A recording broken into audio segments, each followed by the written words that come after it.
So yeah, we are back, and I've got a lot of things to talk about. And I was meant to be like doing filming of like the fan film. Clearly that didn't happen because a lot of things have been like happening like behind the scenes where like one of my family members like died and stuff like that. So therefore I had to put the project like to one side and focus on like the important thing of all.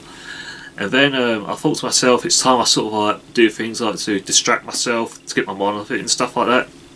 So I thought to myself, I'll get back into working on the fan film of The Amazing Spider-Man, The Birth of Carnage. And there are some hurdles I'm aware about. Some are no problem, and some will be hard to like tackle. Like, let's be quite honest, like me living in Essex and pretty soon with like flying to America to do the fan film, as much as I want to do so. But let's be frank, guys. I'll need like over like £1 million like to do all that when it comes to like hiring like places and whatnot. But hey, it's the fact of reality. But however though, there are some like ideal places. Like while I was going around like Southend, like as a personal life, like as you do when it comes to like outings and stuff like that. For Central Park, I have found a park which is sort of like ideal. It's basically Priory Park, and Priory Park is quite an open like land, and there are some things which is quite suitable like for my version of like Central Park. But if it goes to plan, that'll be a godsend. And other hurdles, with one of the other scenes, like say where Peter Parker has a date with Gwen, it'll be like a hard obstacle, but I have done some research on, like, for example, like with the Sam Raimi like franchise. Like, if you look at the scene where like Peter Parker is with Mary Jane just before when his spider powers came back, behind the scenes to it all, it turned out they were like in a building, and they had like a blue screen like behind it. So therefore they used like CGI. So if I can tackle that, that'll be awesome. And for the characters, I do know some Black Cat cosplayers who I get on quite well.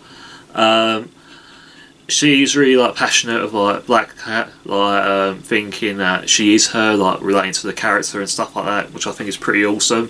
I will probably like consider like talking to her like about it to see if she's up for being Black Cat.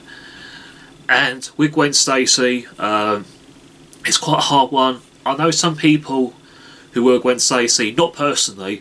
There've been some like people who portray Gwen Stacy in other like Spider-Man fan films.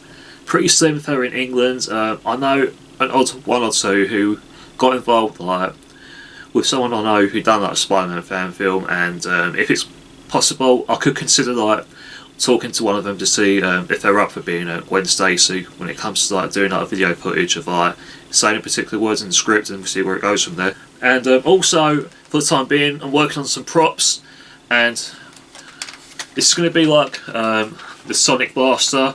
When it comes to like fighting against Carnage, like for example, like the program, the animated Spider-Man from the 90s, you see Gwen Stacy using this like kind of thing when it comes to like confronting like Spider Carnage. So there's going to be some references to that, and obviously this is like a Nerf gun.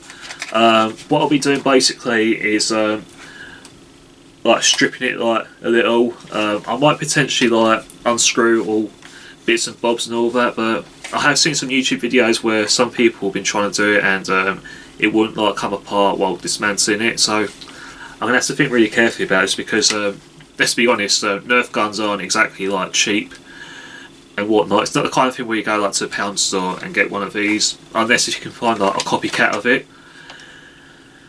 And also, some of it is going to be like 3D printed as well, and obviously I've got to like remove like the Nerf gun like logo, the warning signs like for kids and what have you, and of course get some like modelling clay and some PVA like foam sheets like to cover up like certain things, and then hopefully I could like pull off like the gun I've got in mind. So yeah, I hope it goes to plan. Well, I'm pretty sure it will, with a little bit of help with people. And fortunately, 3D printing is sort of like my sister's world, so she'll probably like help me out with it.